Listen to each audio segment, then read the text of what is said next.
రాజ్యాంగంలోని లౌకికవాదానికి భిన్నంగా కేంద్రంలోని బీజేపీ ప్రభుత్వం వక్ఫ్ బోర్డు చట్టాన్ని తీసుకువచ్చిందని సిపిఐ జాతీయ కార్యవర్గ సభ్యుడు చాడ వెంకటరెడ్డి ఆరోపించారు.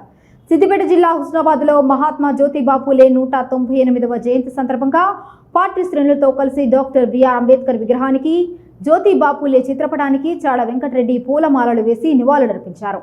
దేశంలోని అణగారిన వర్గాల అణచివేతకు వ్యతిరేకంగా పోరాటం చేసి మొట్టమొదటిసారిగా బడుగు బలహీన వర్గాలకు ఉచిత విద్యను అందించిన గొప్ప వ్యక్తులు మహాత్మా జ్యోతిబా పూలే, సావిత్రిబాయి పూలే దంపతులని చాడ వెంకటరెడ్డి కొనియాడారు.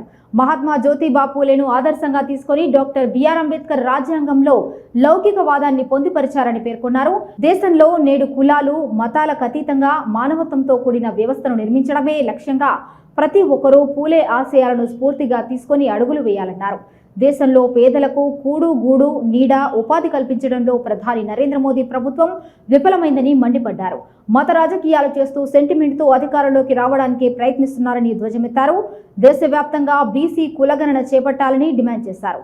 ఈ కార్యక్రమంలో జిల్లా కార్యదర్శి మంద పవన్, నాయకులు గడప మల్లేష్, కొమ్ముల భాస్కర్, జనార్దన్, సంజీవరెడ్డి, రాజ్ కుమార్, సుదర్శన్, వనేష్, పద్మ, సత్యనారాయణ, శ్రీధర్, మధు, సిపిఐ నాయకులు తదితరులు పాల్గొన్నారు. అందులో నరేంద్ర మోడీ ప్రభుత్వం అధికారంలోకి వచ్చి 11 సంవత్సరాలు గడుస్తున్న సందర్భంగా ఇవాళ మొత్తం 370 ఆర్టికల్ రద్దు చేసి, అంటే రక్షణ కవచాలు రద్దు చేసి, లౌకిక వ్యవస్థకు భిన్నంగా లౌకిక వ్యవస్థను పూర్తిగా తుడిచేసే లక్ష్యంగా మరి దాన్ని అందజేసే కుట్రతో భాగంగా మరి ఇలా వక్ఫ్ బోర్డు చట్టం తీసుకొచ్చినారు.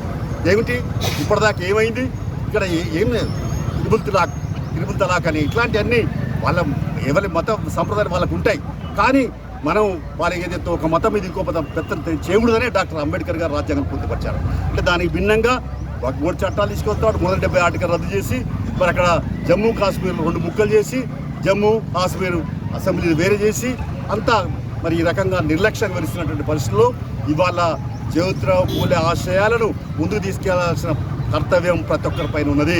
అందుకని అందరూ కూడా పిడికిలు బిగించాలి, నడుము కట్టాలా. ఈ దేశంలో కులాలకు మతాలకు అతీతమైనటువంటి మానవత్వం కూడుకున్నటువంటి వ్యవస్థ నిర్మించే లక్ష్యంగా అడుగులు వేయాల్సిన అవసరం ఉంది. అదే మరి జ్యోతిరావు పూలేకు ఇచ్చే నిజమైన నివాళి. పేదరికంతో అల్లాడేటువంటి ప్రజలకు కూడు గుడ్డ నీడ విద్య వైద్య సౌకర్యాలు కల్పించడంలో ఈ నరేంద్ర మోడీ ప్రభుత్వం విఫలమవుతున్నటువంటి పరిస్థితి ఉంది. ఏమైనా మతం పేరుతో మరి మానవ హోమం సాగించి తద్వారా మళ్ళీ హిందూ సెంటిమెంట్తో లేకుంటే ఏదో సెంటిమెంట్తో మళ్ళీ అధికారం రావాలి తప్ప, అధికారం ముఖ్యం తప్ప ప్రజల బతుకులు ముఖ్యం కాదు, వీళ్ళకి ప్రజల బాగోగులు ముఖ్యం కాదు. మరి ఏదైతే దారిద్ర్యం దిగున్నటువంటి ప్రజల బడుగు బలహీన వర్గాలకి న్యాయం చేసే దిశగా అడుగులేయట్లేదు. పేదరికం నుంచి వెళ్ళి ఏ రకమైన పత్రంలో మార్పు తీసుకొచ్చింది లేదు. ఇలా బీసీ జనగణమని ఎందుకు చేపట్టాడు నరేంద్ర మోడీ? ఎందుకు పెండింగ్లో పెడతాడు? తెలంగాణ ప్రభుత్వం చేపట్టేది కదా, వాళ్ళు కూడా ఎందుకు చేపట్టని అడుగుతా ఉన్నాం. అందుకనే కులగారు చేపడితే వాస్తవాలు బయటకు వస్తాయి. ఈ దేశంలో అనగారిన వర్గాలు ఏమిటి, వాళ్ళ సంఖ్య ఏమిటి, వాళ్ళ బతికేమిటి, లేదా ఓబీసీలలో కూడా ఓబీసీలు ఉండే వాళ్ళ బతికేమిటి, వాళ్ళ పరిస్థితి అన్నీ తెలుస్తాయి. దీంతో మరి వాళ్ళ ఈ దేశంలో ఉన్నటువంటి సంపద ఎవరి పాలవుతుంది, ఎవరు వెళ్తా ఉన్నారు, ఈ దేశాన్ని ఎవరు దోసుకుంటా ఉన్నారు, ఎవరు దాచుకుంటా ఉన్నారు విషయాలు బయటకు వస్తాయి. కాబట్టి ఈ రకంగా ఈ దేశంలో సమూలమైన మార్పులు తీసుకురావాలా. అందుకనే మా జ్యోతిరావు పూలే ఏదైతే ఆశించినాడో ఆ ఆశయాలకు అనుగుణంగా మళ్ళీ ఇక్కడ ఈ కుల ఉద్యమ సంస్కరణలు కాదు, ఇవాళ మొత్తం దేశవ్యాప్తంగా కూడా కుల జనమన చేపట్టాలా. అలాగే అన్నిటికీ అతీతంగా వ్యవస్థ ఉండాలా.